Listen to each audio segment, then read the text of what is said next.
Network News. At ang PNP handa na sa Pinagbenga Festival 2026. Kasama natin sa balitang yan si Idol J. Ancalis ng IFM Baguio. RMN Live Report.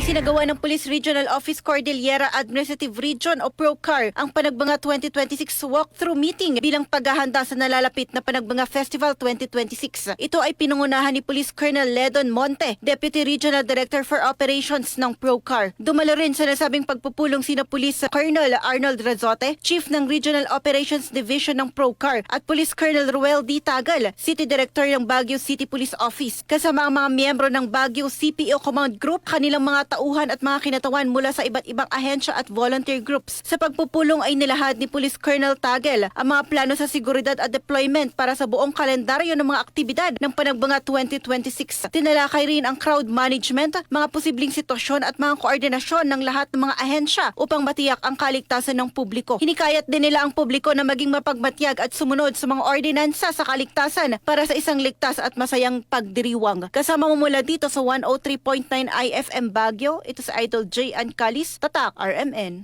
RMN Network News.